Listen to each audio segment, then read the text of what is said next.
In a bold, unexpected move, Atsushi Osaki has broken his silence. But instead of apologizing, he's doubling down. "We will not apologize," he declared at a global summit. "We didn't do it to be provocative.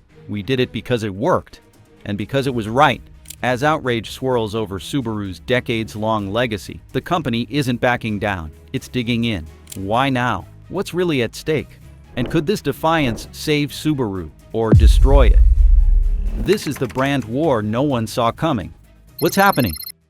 The story begins not with politics or identity, but with desperation. Subaru was floundering in the United States market, struggling to keep up with automotive giants like Ford, Toyota, and Honda. Known for cars that were sturdy but hardly stylish, the company needed a breakthrough, and fast. That breakthrough came in an unlikely form, a cultural insight buried in the data. While researching customer demographics, Subaru's marketing team noticed a curious pattern. In places like Northampton, Massachusetts, and Portland, Oregon, single women, many of whom identified as lesbians, were buying Subarus at a rate 4 times higher than the average customer. They were drawn to the vehicle's practicality, all-wheel drive capability, and low-key design. Subaru cars were rugged but not macho, functional, not flashy. In other words, they resonated with a demographic largely ignored by mainstream marketing. Faced with the decision to lean into the data or play it safe, the company chose the former, but they did not go in with rainbow flags blazing. Instead, they launched one of the most brilliant coded ad campaigns. The campaign gave visibility to a community that had long felt invisible. And in doing so, Subaru found the Subaru difference. Marketing without follow-through is just noise. Subaru understood that. So while their ads nodded at the queer community, their boardroom decisions actively supported it.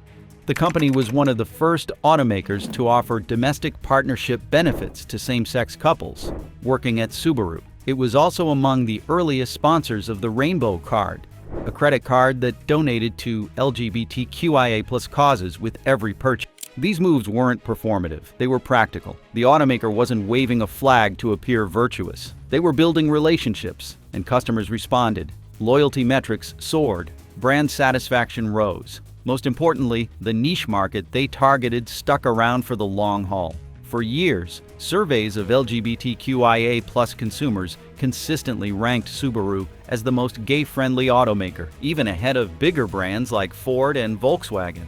The company did what few companies managed to pull off. They made marketing feel personal, not opportunistic. And as their sales climbed, so did their confidence. The company's decision to invest in marginalized communities was no longer a gamble. It was a proven strategy. But what happens when a strategy born in the margins collides with the center of a political storm? Business versus backlash.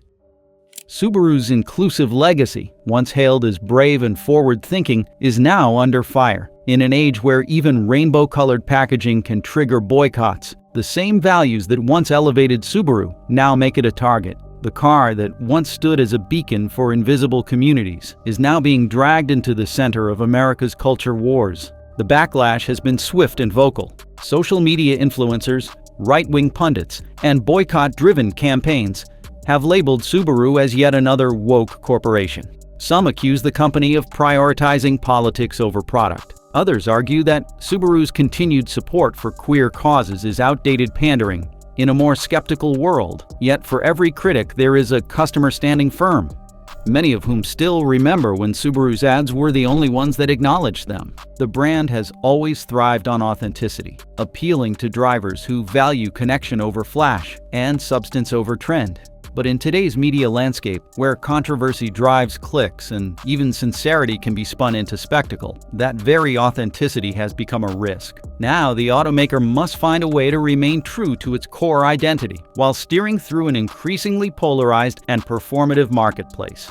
But the stakes are high. The coming years will test not only Subaru's commitment to its ideals, but also the public's appetite for brands with a conscience. Can a car company keep driving forward while carrying the weight of cultural controversy? Modern-day culture war ignites. Just when Subaru thought its legacy was secure, the culture wars of the 21st century pulled it back into the spotlight. What was once praised as progressive marketing is now being relabeled by some as woke capitalism gone too far. In a post-pandemic landscape where brands are walking a tightrope between cultural relevance and political neutrality, the company has unexpectedly become a lightning rod. The moment came swiftly. As June approached and Pride campaigns re-emerged, internet influencers, political commentators, and conservative think tanks zeroed in on Subaru. Social media accounts with millions of followers began reposting old Subaru advertisements, sarcastically framing them as examples of companies pandering to identity politics. Still, the climate is different now. The backlash today is faster, louder, and often devoid of nuance. And while Subaru is no stranger to controversy, the velocity and visibility of today's cancel culture present a fresh challenge. As the digital storm intensifies, the question is no longer whether Subaru can weather the backlash. It is whether it can use its legacy as a shield, or if that legacy will be turned against it. That brings us to a critical contrast: the online outrage machine versus the reality in the driver's seat. Conservative outrage versus driver loyalty. To understand the real stakes of this backlash, one has to look beyond social media headlines and dig into the numbers. Online, the narrative is clear: the automaker is under siege. But offline, in dealerships, on the road, and in garages across North America, the story is far more nuanced.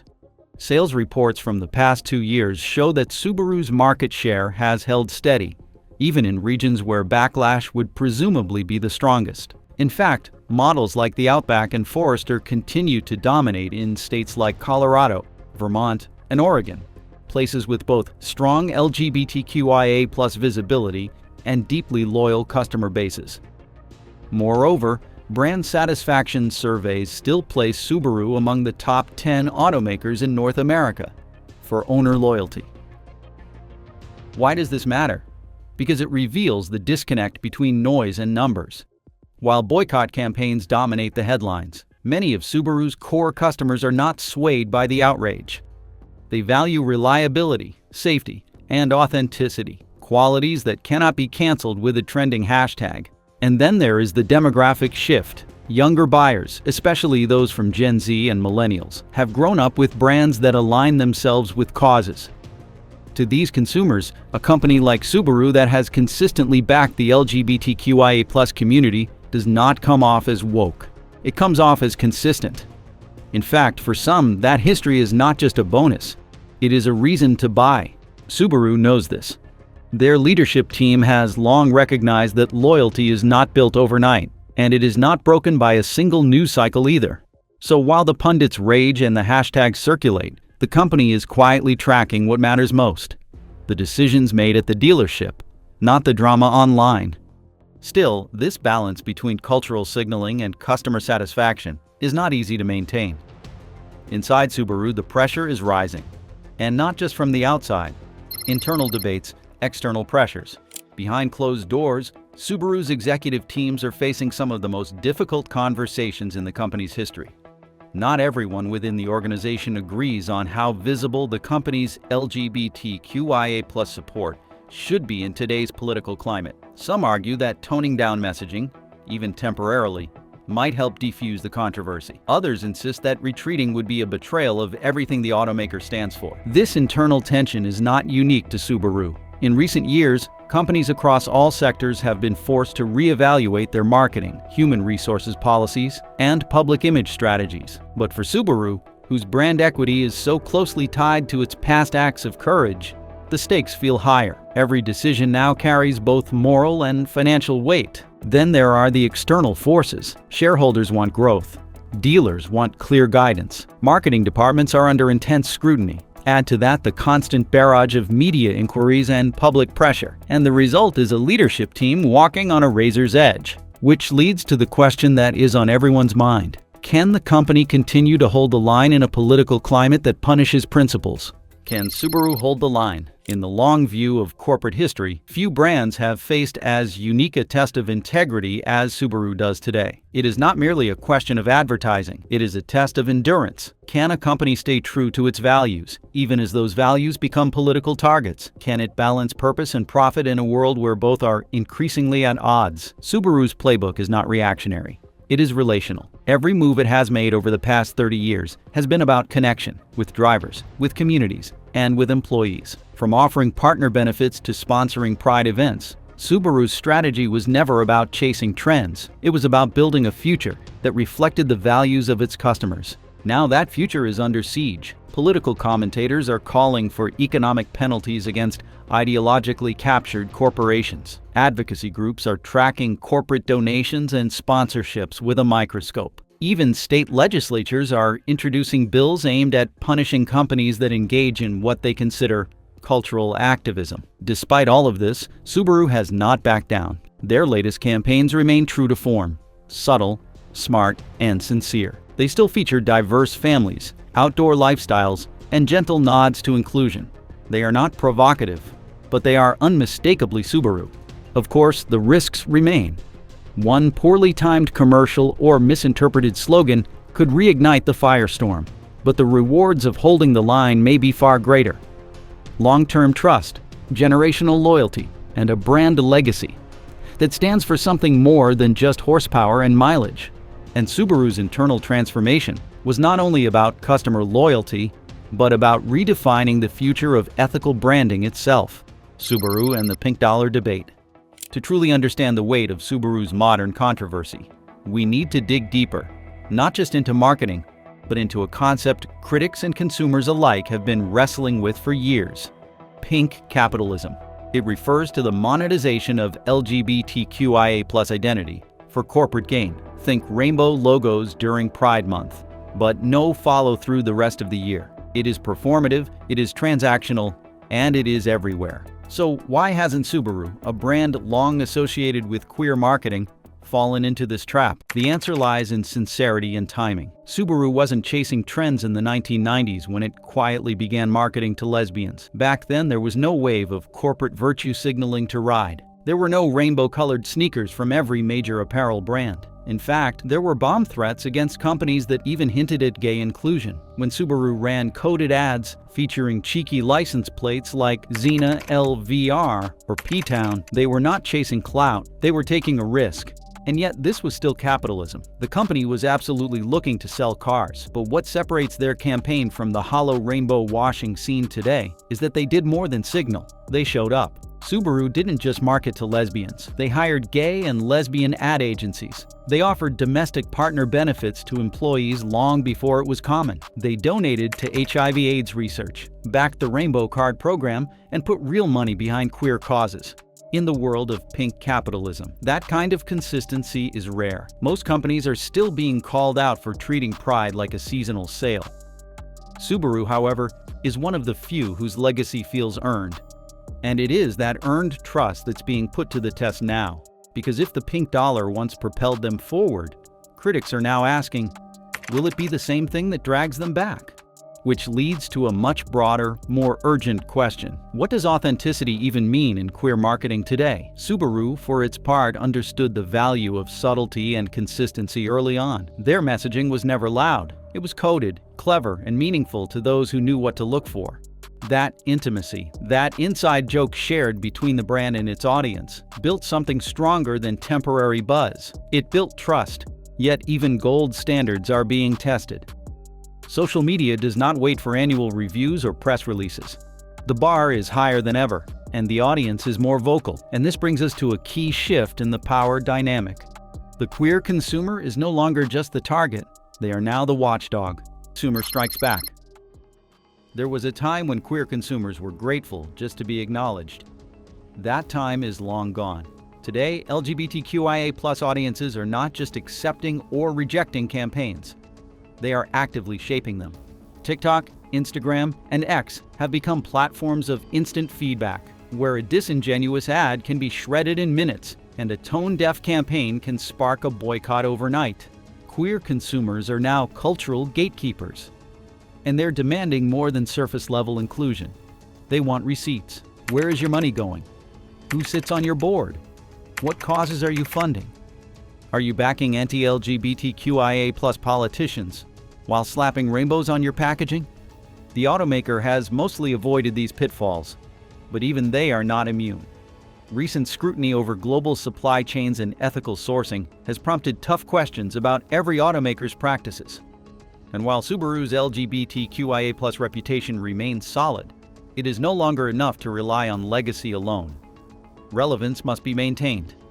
At the same time, this shift in consumer power is not just a threat, it is an opportunity. Subaru has a community of brand evangelists who still remember when the company was the only one speaking their language.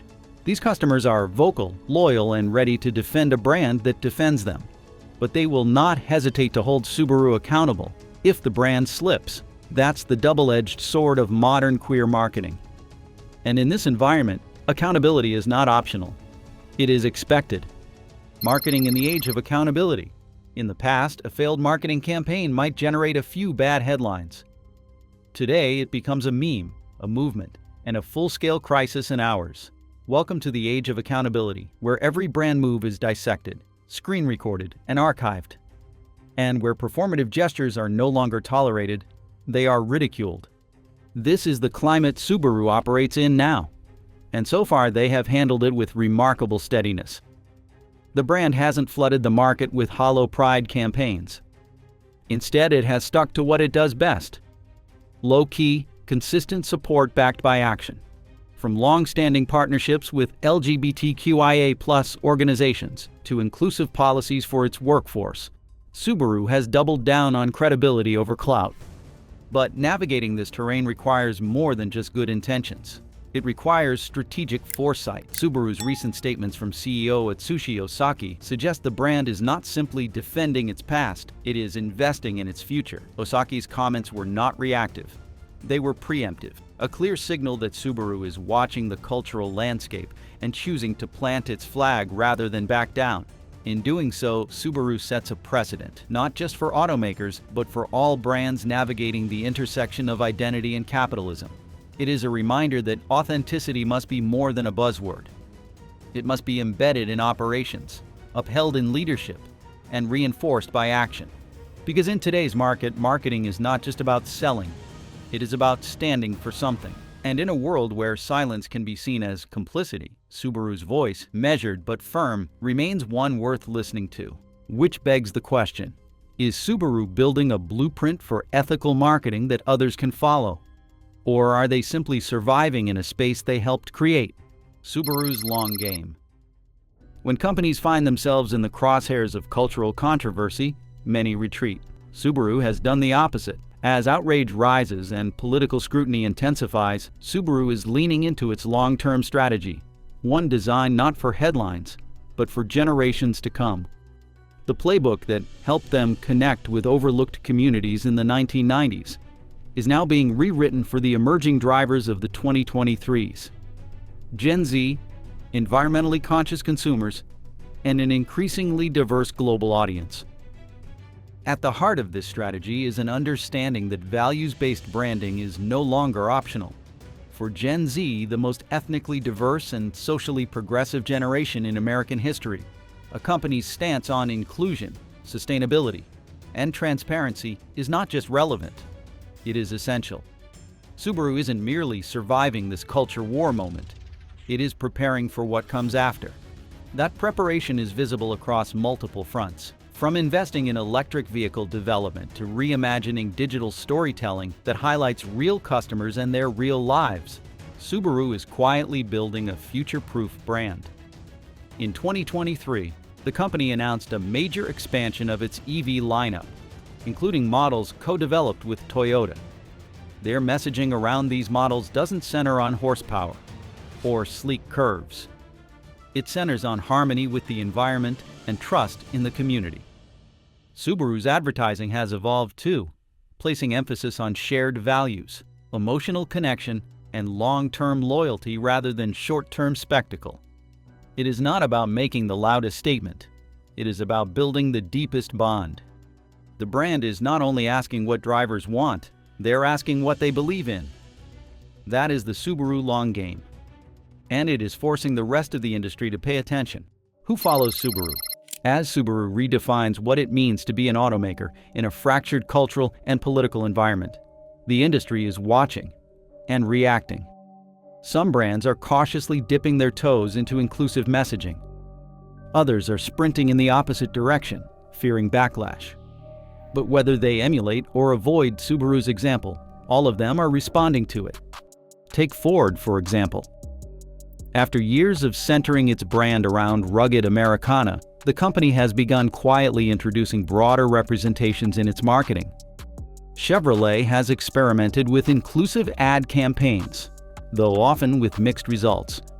BMW launched a Pride campaign in Europe that garnered praise overseas but hesitation in more conservative US markets.